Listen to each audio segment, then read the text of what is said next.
We note that in Germany, representatives of the authorities continue to unjustifiably harass Russian citizens and compatriots under the pretext of complying with European Union restrictions on the export of sanctioned goods from Germany.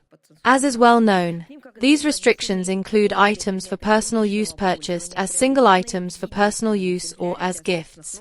If such items are found, the German authorities consider themselves entitled to seize and detain them, draw up a report and send the materials to the competent authorities for a decision on punishment, up to and including criminal liability.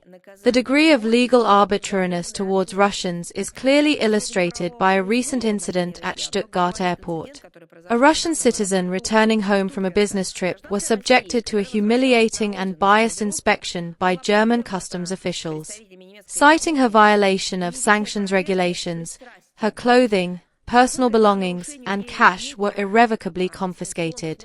Simply put, the authorities robbed her in broad daylight and tried to legitimize it. Due to the red tape involved in drawing up the seizure report, she missed her flight and had to buy tickets for another one to get home. At the same time, the customs officer did not hide his hostility towards the Russian woman, behaved offensively and allowed himself to shout at her. To top it all off, customs officials advised her to go to court if she felt her rights had been violated. How interesting. If you say in Germany that a boy is a boy at birth, a girl is a girl at birth, that there is no third gender, that 133 genders do not exist, that all this is a distorted psyche, then you will be told that you are intolerant. If a person carrying their personal belongings is robbed and shouted at, expressing true hardcore nationalism, that is normal.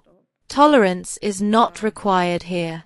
In this case, no human rights need to be applied from the point of view of the official German authorities.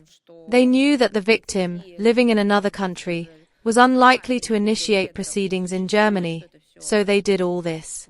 Not to mention that there is no point in expecting an objective and comprehensive review of cases involving violations of the sanctions regime against Russians.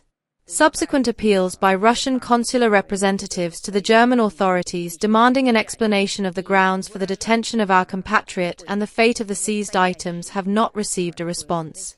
Not only ordinary citizens but also public figures fall victim to the arbitrariness of the German authorities. An incident similar to the one described above occurred just a few days ago at Munich airport involving Russian footballer and Zenit coach Sergei Bogdanovic Semak. Such cases are far from isolated. The Federal Republic of Germany has de facto been turned into a lawless territory for people of a certain nationality, in this case, people from Russia. The very civil rights, the inviolability and immutability of which European human rights activists like to talk about when it suits them, are worth nothing when it comes to our compatriots, especially when it comes to citizens of the Russian Federation. German law enforcement officers have turned into punitive agents, persecuting Russians with maniacal persistence. They literally mock them and make no secret of it. We strongly urge our citizens to refrain from traveling to Germany unless absolutely necessary. The relevant recommendation has been published on the official websites of the Ministry and foreign institutions. This may also be useful for journalists sent to Germany on assignment, because there are problems, and they are obvious. A question for the German authorities. Will they solve their problems, or do they think that everything is fine? Let me remind you that there have been moments in German history when the authorities of this country perceived such nationalist manifestations as a new norm. This led to a global catastrophe.